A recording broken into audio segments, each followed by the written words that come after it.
Welcome to a brand new episode of Scott Fox After 9. Today, first day of school. First day of the brand new school year for some, not everybody. For some, it is the first day of school. See, in Ontario, we have some school boards that go back today like kids have done for years and years and years. The Tuesday after Labor Day, back to school. But for some schools, their teachers get a professional development day today because you can't ask them to come into work in August. No, I'm serious. I know some people don't believe that. And I kind of understand where they're coming from there. If a teacher is promised the whole summer off, then they deserve to have the whole summer off. I'm just not quite sure why we would make that deal. But here we are. Not everybody has school today. The rest who didn't go back today are going to go back tomorrow. Coming up on this episode of Scott Fox After 9, and I don't know that it's going to be a particularly long episode today. Coming off the long weekend, which is traditionally a fairly sleepy one, there's usually not a lot of news.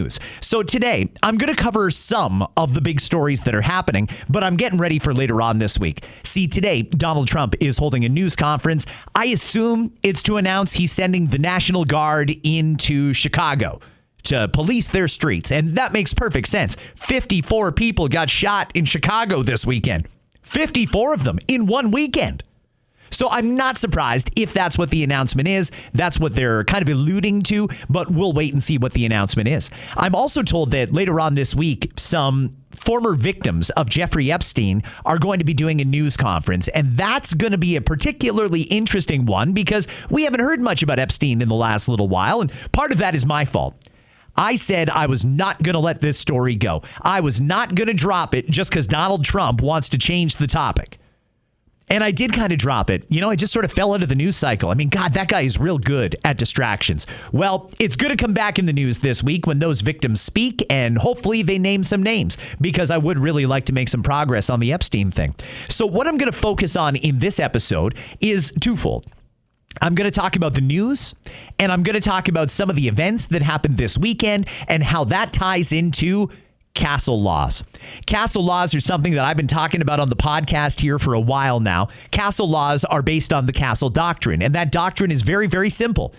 Your home is your castle, and you have a right to defend your castle any way that you see fit. If someone is a threat to you, your family, or your property, you're allowed to use whatever means you feel are necessary to protect yourself.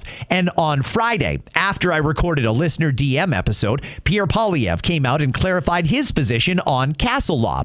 Now, there is part of Pierre's speech that I'm going to play for you that's a little nuanced, and it's kind of concerning if you ask me.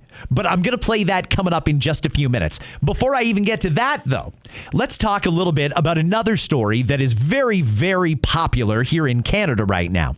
As you've likely seen, up in Cottage Country, Ontario, this would be the Muskoka area, some videos have surfaced of some what appear to be immigrants firing guns willy-nilly in the air. Not a lot of safety thought went into what they were doing. They're shooting into a lake or a pond. They're shooting off of a bridge. In some cases, there's people hanging out of a vehicle holding their firearm. These are all things that someone who has taken the course, the firearm safety course in Canada, would never do. These are not responsible gun owners. And what seems to me is that this should be a slam dunk. We don't want people out there who have guns, not sure how they got them, if they've passed the safety courses and got approved by the RCMP to have a gun license, or how they got these guns. We don't know that yet because they haven't been arrested. Apparently, this has been going on for quite a while, and residents have flagged it to police who, until now that it's gone viral, have been very hesitant to do anything about it and haven't made a lot of progress in investigating what's going on.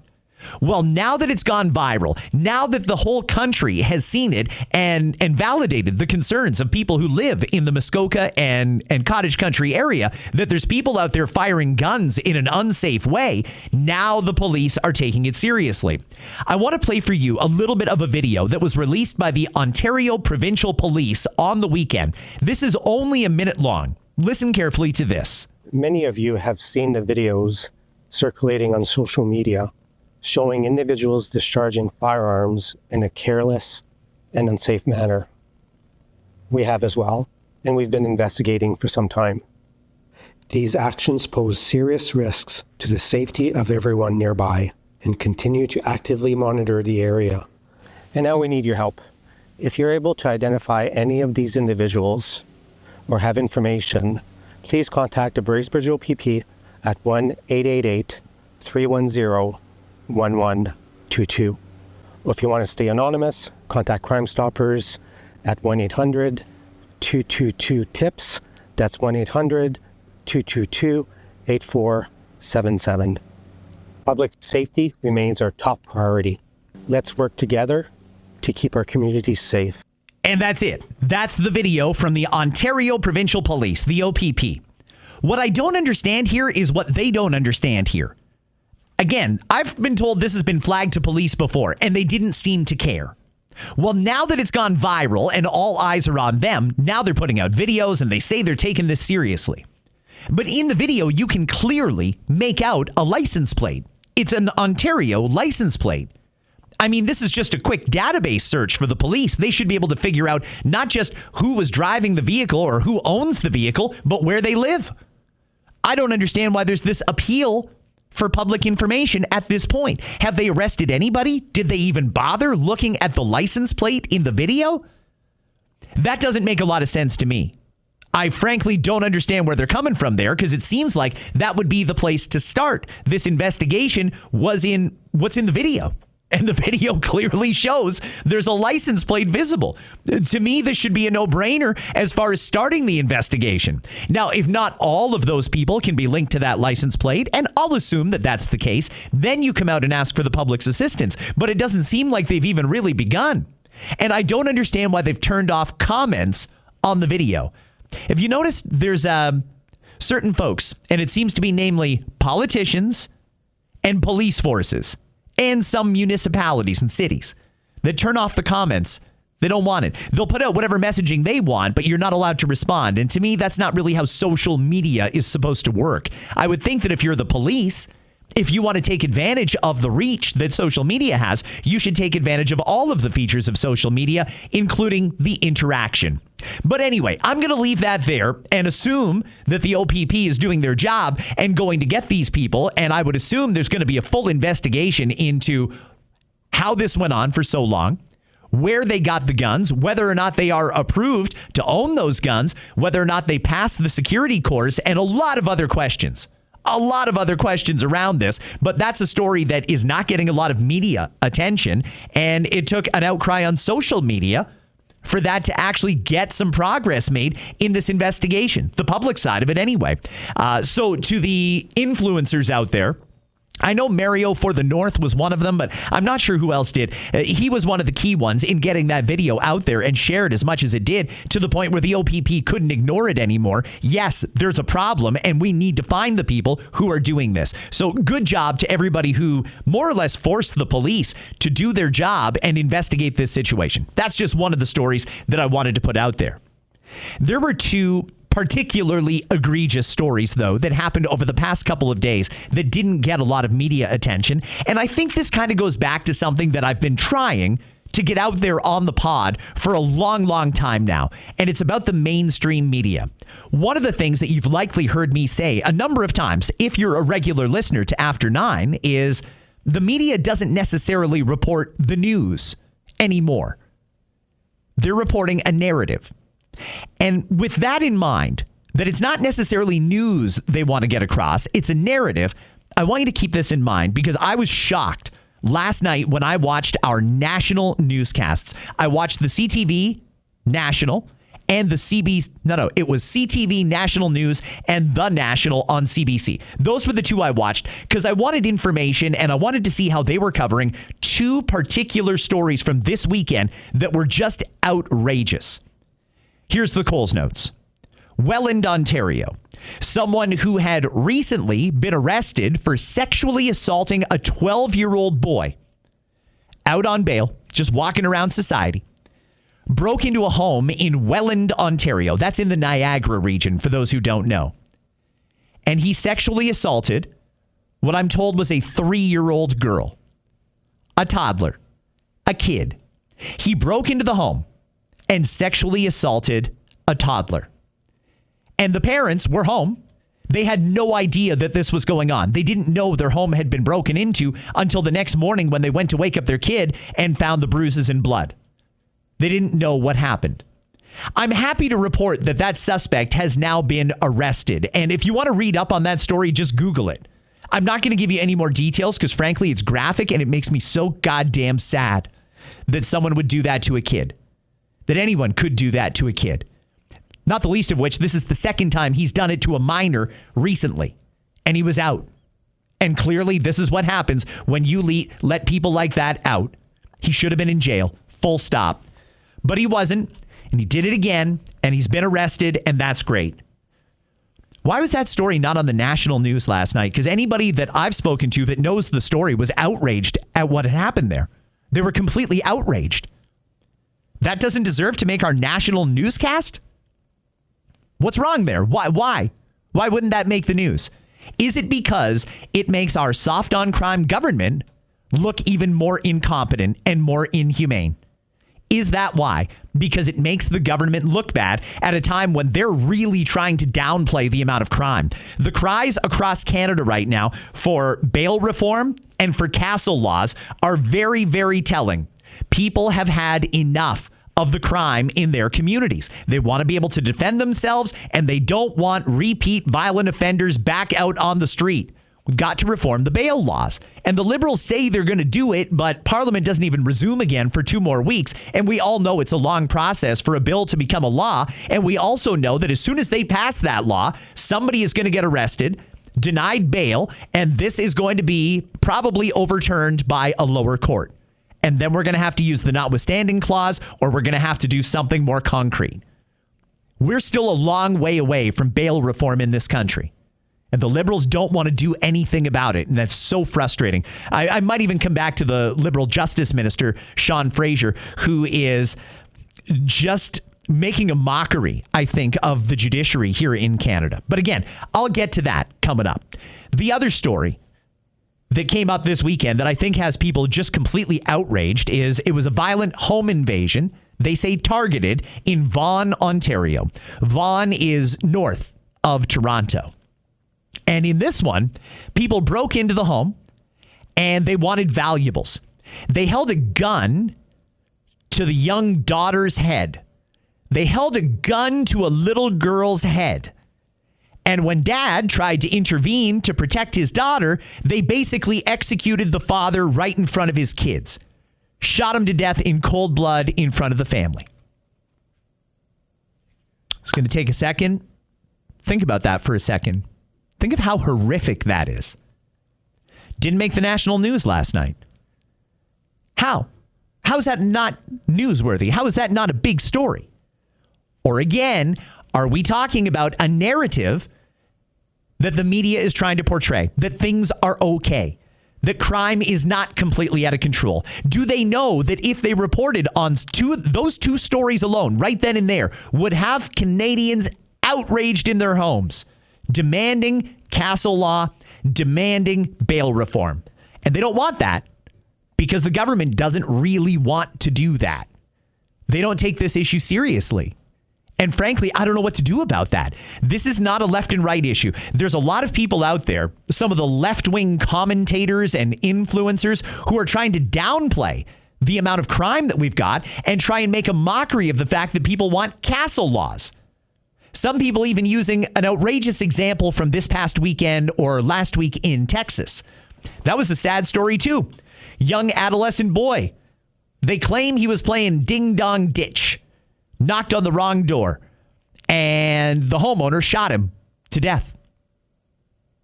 Well, I mean, that's not what people want castle law for, so they can shoot anyone who comes on their property. There's also conflicting stories and accounts on that particular story in that some people claim he wasn't playing ding dong ditch. He was doing some sort of a TikTok challenge where you've got to kick the door as hard as possible, and it sounds like a home invasion.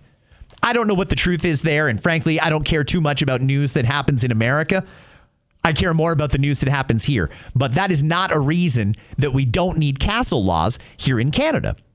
If the police can't get there in time to save you, and I don't know that a lot of people have faith that when they call 911 in the middle of the night, the cops are going to be there guns a-blazing in seconds. I don't think most people are comforted knowing that the cops are coming. The cops have got a lot of stuff on the go, and I don't know how quickly they're responding to calls like this.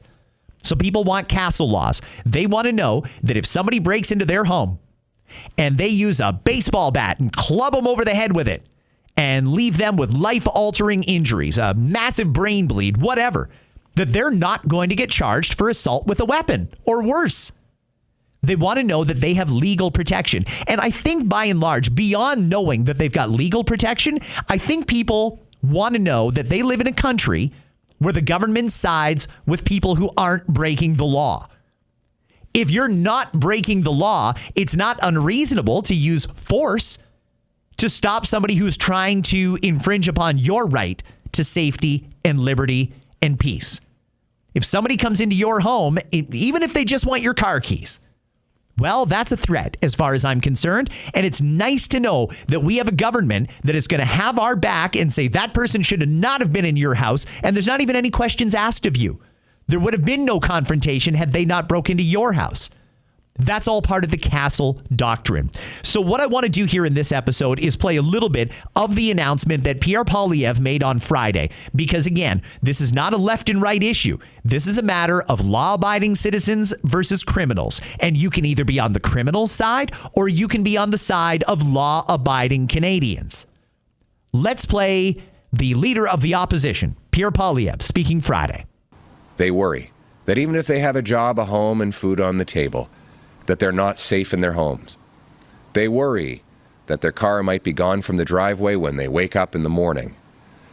Or worse, they worry that they might be awoken at 2 a.m. to the sound of breaking glass and feet pounding on their living room floor as an invader storms in to steal the family's goods or worse, harm the family itself. They worry when they've seen the Toronto police say that it is necessary to leave your keys at the front door to make it easier for criminals to safely steal your car. And they worry when they think about what they might do to protect their family if an intruder ever entered.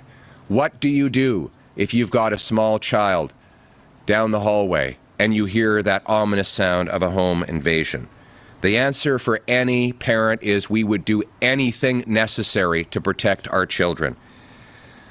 But unfortunately, people who've done that have faced the brunt of the law. The system treats, after 10 years of Liberals, the system treats victims like criminals and criminals like victims. Back in 2019, 3 masked intruders, one armed with a sawed-off shotgun, broke into a residence in Collingwood. Cameron Gardner and his girlfriend were tied up. When they finally freed themselves, they struggled with the intruders. The attacker's gun went off twice, striking 2 of the attackers. One escaped. Now, when Cameron saw the police arrive, he was relieved until he found out that they were going to put him in handcuffs. He'd fought for his life. He was courageous. And this is the price he paid. He was in jail for 6 months. He was in a legal process for over 2 years, spending an ungodly fortune on lawyers. And then there's Ali Mian. In February of 2023, the Milton residence and licensed firearms owner awoke to find five intruders who were masked and armed. They came in, broke into his house, carrying weapons, zip ties, and harmed his mother. After using his legal firearm to shoot one of the intruders, he was able to fight them off. But he was arrested. By the way, one of the intruders had a 9mm handgun. And yet, the law went after this innocent man trying to defend his home. He had to post $130,000 in bail for defending his family. After 5 months of hell, the second-degree murder charge was finally dropped by the Crown because they realized there was no reasonable chance of conviction. But it is outrageous that this man had to live through that hell when he should have been focused on recovering from the trauma of fighting off a dangerous criminal. Does anyone disagree with that? Can we start there? When you hear stories like that, do you think, wow, stupid homeowners being reckless? No, I don't think, if I'm reading the room right, majority of people do. I think it's a very sound principle. If you're at home, in your home, not bothering anybody, and somebody else comes into your home and they want to hurt you or steal from you or whatever it is to you, you have every right to do what you think is necessary to eliminate that threat, to protect yourself, your family, and your property. Every right. Well, sorry, legally speaking, you have no right. The law says you have to use reasonable force. I talked about this at great length in Friday's listener DM episode. If you didn't hear that one, if you're just getting back into the after summer routine, I understand. I'd love to have you back listening regularly. Still do the podcast daily here, and I bring you the latest news with some good commentary and opinion and analysis on it every single day right here on Scott Fox After 9. Friday, I talked a lot about the Castle Doctrine and why we need Castle laws, also known as Stand Your Ground laws. We need them here in Canada because of stories just like Pierre Poilievre just told you.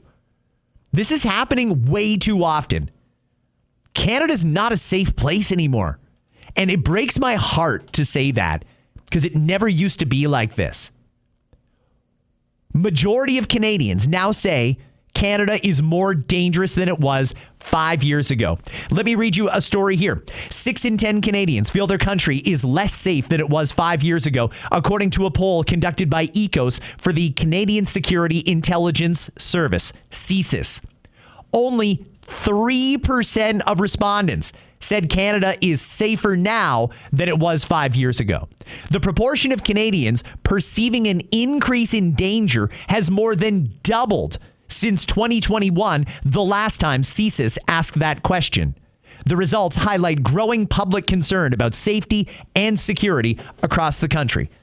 By the way, why is CSIS, our national intelligence agency, commissioning research to find out if Canadians feel safe in their country? Are they preparing for something? Because I'll be honest, if they are, they're probably smart to do it, because I think Canadians have just about had enough. I think Canadians have just about had enough. How long can you feel unsafe in your own country? And now it's not just in your own country, now it's in your own home.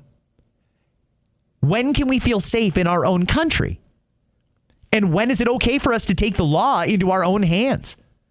Hey, listen, if you hear a bang on your door in the middle of the night, somebody's clearly trying to break in, absolutely phone 911 as quickly as possible. And you know what? If you don't have hands to do it, or you're running around trying to find a baseball bat or a golf club or whatever, no problem. Tell Siri or Google and they'll call for you.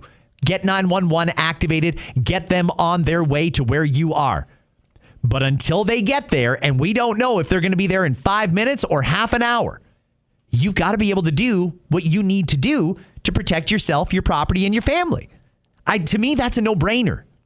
Well, let's find out what is the actual proposal. Pierre Poilievre putting out a proposal here. This would be a policy that if he becomes prime minister, this is what he's going to do.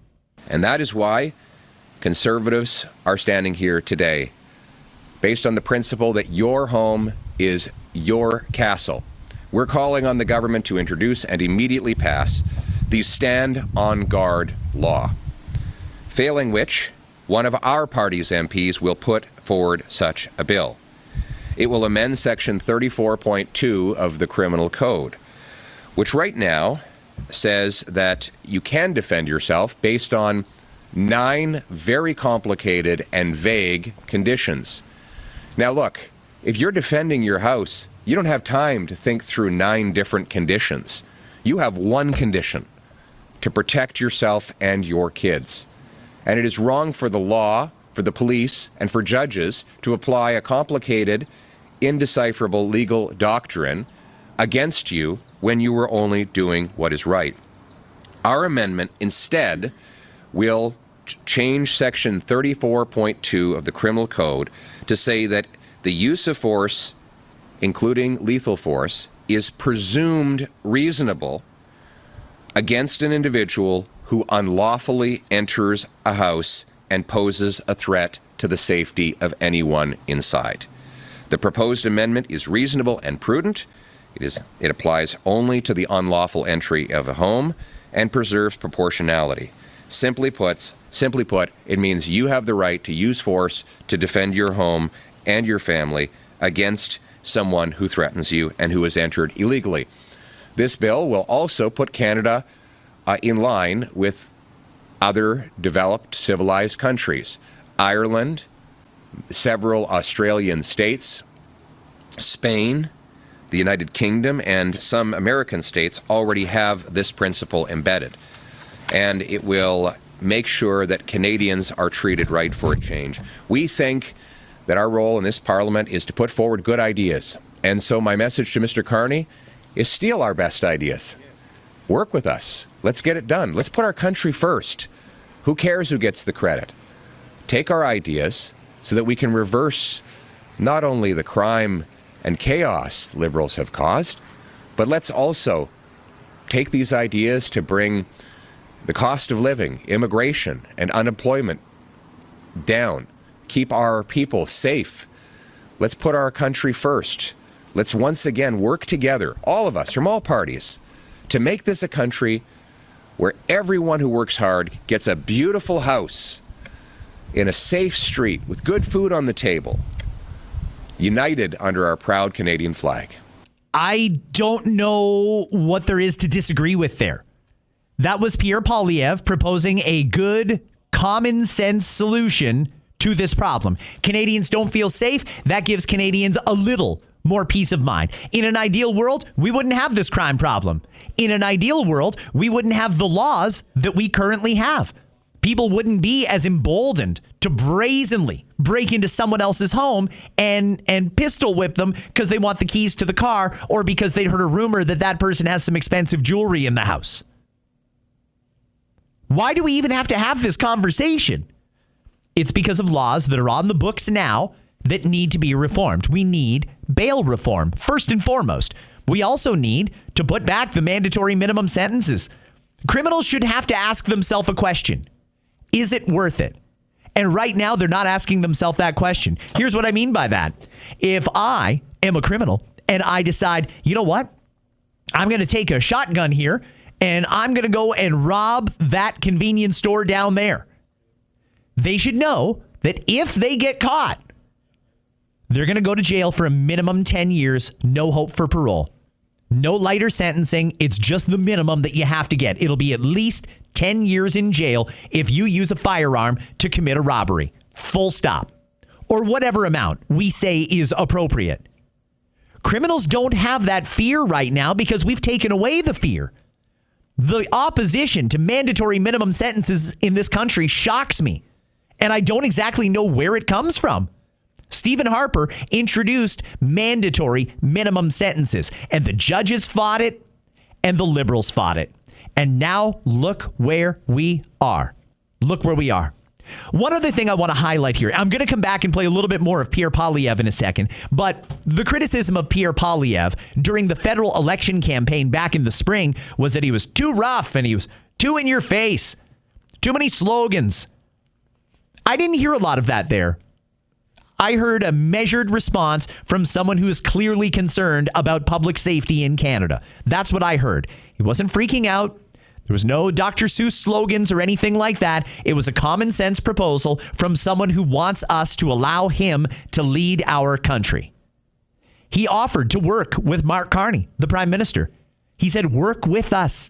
We want to help you pass these laws to fix the problem. Work with us. That's something that Doug Ford has been demanding the Conservatives do. And well, there you go. There's Pierre saying, work with us. We want to work with you. Let's make this a better, safer country. Okay, well, there's Pierre responding to some criticism. Is the Prime Minister in the mood to work with Pierre Poilievre? I don't know. I'm going to play for you a little bit of a podcast that the Prime Minister appeared on recently. He doesn't seem to want to work with anybody. Jobs ever had. He got is being a politician. He was a political staffer. He got elected to the House of Commons very early on, his low 20s. Said he was only going to serve 2 terms. He's ended up serving, I think he's probably into his 5th. He's got the biggest pension, publicly paid pension of anyone. And he's that lifelong politician that, you can only believe so much in the free market if you're a tenured professor at Chicago or you're a lifelong politician, right? And he just sort of worships in that world. He defaults to the same solutions all the time. And he's also, I honestly believe he disdains much about the country, much of what I just described, which to me, and I think to Canadians, is the nature of the country, he disdains. So he's been on this mantra for the last several years: Canada's broken, and Canada's broken because we're stupid. Okay, Canada's broken because we're stupid, and he finds an echo chamber with Jordan Peterson and other people who he sits down and talks with. So there's a disdain for the country that he envisions. It's pretty awkward for him now that the country's coming together and it's Canadian pride, and we're under attack by the very people that he's been cozying up to. So literally, as we speak, he's trying to find a Canadian flag to wrap himself in and play patriot. Last refuge of a scoundrel. I don't know if we could have a prime minister that's any more out of touch. Let me tell you why Pierre Poilievre says Canada is broken. Because Canadians, long before Pierre said it, were saying Canada is broken. That wasn't invented by Pierre Poilievre. That came from Canadian people. Because it is broken. The whole thing is broken. Look around. It's messed up. It's fixable, but it's messed up. What's going on? From crime and punishment to immigration to our economy to the jobs market. I mean, find me something that's working well here. Canada is broken. Everybody needs to acknowledge that. It's the only way we can fix some of these problems. And we can debate what the best path is to try and fix the problems. But to begin fixing it, you have to acknowledge there's an issue. We're broken. Here's somebody who's got an actual solution, proposing plans. I haven't heard anything from the Prime Minister except for promises and no follow through. Parliament doesn't even start sitting again for 2 more weeks. Now we won't get the budget until at least October. How's that possible? We've gone 2 years without a budget. Because Canada is broken. And that's not an insult. You could be a proud Canadian. And you shouldn't get offended at me saying that Canada is broken, because I think everyone can plainly see Canada is broken. The only way Canada's not broken is if you're one of the people breaking it. There's no other way to see it. Let me play for you, because you heard the Prime Minister there, clearly not interested at all in even hearing the perspective of Pierre Poilievre. You just heard him belittle Pierre for a minute and a half. Oh, he's a lifelong politician, career politician. So's Mark Carney. So is half the Liberal caucus. Being a career politician does not necessarily mean that you don't know what you're talking about. It just means that your entire career has been in public service and administration. That's all that means. Judge someone not by their resume, but by what they can do. Here's a little bit more of the man who wants to be Prime Minister, Pierre Poilievre, answering questions from the media. This one is a good one because this is a question about the judiciary. A lot of the laws we have on the books are partially because of judges themselves. Judges who don't like the laws that politicians pass, and they'll say, you know what, it's unconstitutional, it's unfair, it violates somebody's rights. And one judge, and it doesn't matter how senior or junior they are, can overturn laws that were passed by our parliament. So a question from a reporter: how do you feel about the state of our judiciary, the judges, and the JPs? Good morning, Mr. Poilievre. This is Nitin Chopra. Hi, Nitin. Hi. What are your plans for the judicial reforms? Recently, Premier Ford, he blasted the judiciary. He quoted that judges are politically appointed and running judiciary with political agenda. Like judges gave less punishment because of criminals' immigration status. If you are on a work permit, less punishment. Visitor to this country, less punishment. If you are a student visa, less punishment. When our premier or leaders don't have a trust on judiciary, so how can a common man can trust a judicial process? Well, look, I share some of the frustration, but let's be clear. The judges are interpreting liberal laws. It's liberal laws, C-75, that allows criminals who've committed 150 or 200 offenses to be released within minutes of their latest arrest. That is a liberal law. So when a judge gives bail, they're just following the liberal law. It is the liberal law, C5, that allows serious violent offenders to have house arrest or to get early parole. It is a liberal law that allowed Paul Bernardo to go from a maximum security penitentiary to a medium penitentiary where he'll be able to play sports and cook for himself and enjoy the freedoms he robbed from other people. Those are liberal laws. So let's, sure, we can blame others, but the blame is with the Liberals. And by the way, Mark Carney has done nothing to reverse the laws brought in while he was the economic advisor to the Liberals. So let's put the blame where it belongs. As for this ridiculous ruling that suggested that someone should have a lower conviction or sentence because they were a temporary resident in our country from another nation, that is outrageous.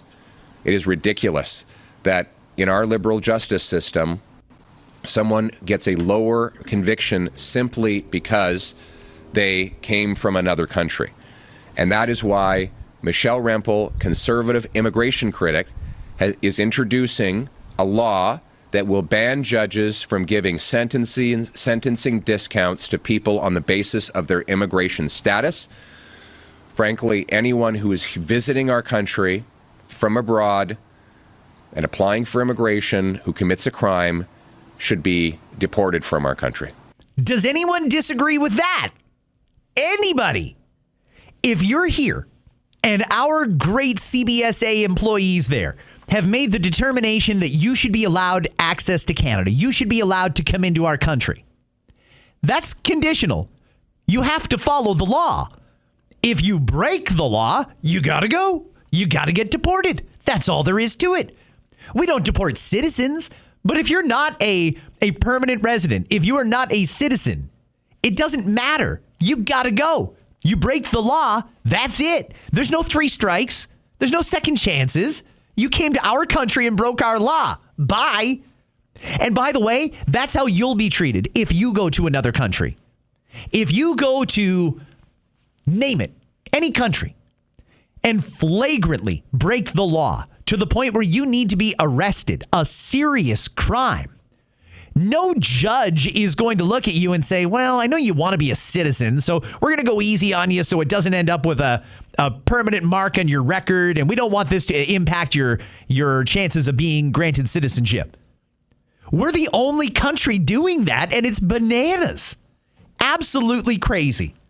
Let me play you one more before I wrap up this episode of Scott Fox After 9. It is again from Pierre Poilievre. He's answering a question here from Ezra Levant, and it's along the same lines. Thanks for having me here, Ezra Levant from Rebel News. For years before marijuana was decriminalized, it was the position of police and prosecution not to charge anyone with small amounts in possession. So they didn't wait for the Parliament. I see that Mark Carney's favorite premier, Doug Ford, has said he's for the Castle Law, and other provinces like Alberta have said that too. Will you call on Doug Ford not to wait for Carney to reconvene Parliament, but rather to issue a statement that there will be no more prosecutions of homeowners who defend their homes just as a matter of policy, because right now his prosecutors are going after Jeremy McDonald, whose home was invaded in Lindsay, Ontario. And those are provincial prosecutors who are doing that? Well, I think that's a great idea. I don't know the legal powers that a premier has to direct the prosecution service, so I would not comment on it. But I would hope prosecutors would stop going after law-abiding people who are defending their property. We need prosecutors to go after criminals. Now, as for their ability to do that, I've never been a Crown prosecutor, so I don't know. We have a Crown prosecutor here in Larry Brock, so maybe he can jump in on this. But I will say this: we need to change the law. Let's make the law clear. Let's bring into place the idea that your home is your castle, so that no prosecutor, judge, or police officer can ever go after someone who is defending their home against an invader who presents a threat. Do you have anything to add, Larry? Prosecutor. This is the prosecutor. Thank you. Thank you, Leader. Although Crown prosecutors in every province, particularly in Ontario, maintain independence, so long as they can justify that independence, they are still directed policy-wise by the Attorney General. In this case, the Attorney General of Ontario being Doug Downey. To answer your question, Mr. Levant, Mr. Downey has that ability to perhaps direct Crowns in light of what we are doing at a federal level to reflect upon the change in legislation we hope is about to come. That's a real great member of Parliament, by the way. Larry Brock is the MP for Brantford and Six Nations territory, and real smart guy, former Crown prosecutor. You just heard it from a former Crown prosecutor that Doug Ford could actually be part of the solution. Doug likes to go on TV and hop up and down and make his weird jokes and get all pissy about Donald Trump and get upset. I'm going to be all over Mark Carney. He's got to do the bail reform. I'm going to be all over him. Well, there's a Crown prosecutor saying the Attorney General could direct other Crown prosecutors to not go after someone who's defending themselves, their family, or their property. Castle law. It's not a slam dunk, but it would stop having the police go in there looking for a charge to lay. There would only be a charge in an extremely egregious and special circumstance. I'm very glad that Larry Brock cleared that up. I'd love to hear the response from the Premier, but I suspect we're not going to get one. I don't think we are. Didn't hear from Doug very much over the Labor Day long weekend, but I expect that's going to come to an end very soon. The politicians are all heading back to Ottawa soon. 2 weeks until Parliament resumes, and it's going to be an interesting one for sure. Listen, friends, not left or right. This is not political, but surely, just to put a bow on this, we can all agree things are not going very well here. The change we were promised has eluded us so far. And not to say that the Prime Minister couldn't have a mea culpa moment and come out and say, you know what? I thought about it and you're right. This country is broken. So here's what we're going to do. We're going to fix the immigration system. We're going to fix the justice system. We're going to fix the jobs problem. We're going to get our economy back on track to keep inflation low and so that families can afford to eat. We're going to do the things that Canadians want done, including bail reform and castle laws. We're going to do them all. Do you think you're going to get that from the Prime Minister in 2 weeks? Or am I just the eternal optimist that's just, it's not going anywhere? I'd love to think that that would happen, but it doesn't seem like it's going to happen that way. Friends, like I said, there is a lot going on this week, and I will have it all covered right here on Scott Fox After 9. Have yourselves a fantastic day. If this is your first day back after a summer off or what have you, I hope it's a good one. I know a lot's made on the news in particular about how great it is going back to school and that sort of thing. It's not great for everybody. If I'm being honest, I used to dread the first day of school. Not because I didn't like school and learning. I love school and I love learning. I didn't like the social aspect of school. And I hated when we had to go back and go through all the stupid routines and all that sort of catch everybody up, make sure everybody's at the same level before we start the new lessons for this year. It drove me crazy. I hated the first day of school. And I just want you to know that if you're one of those people, I'm right there with you. I am right there with you. Hopefully, it's a good year for everybody, a safe year for everybody, and a prosperous year for everybody. Have a good one, friends. I'll catch you right back here in less than 24 hours.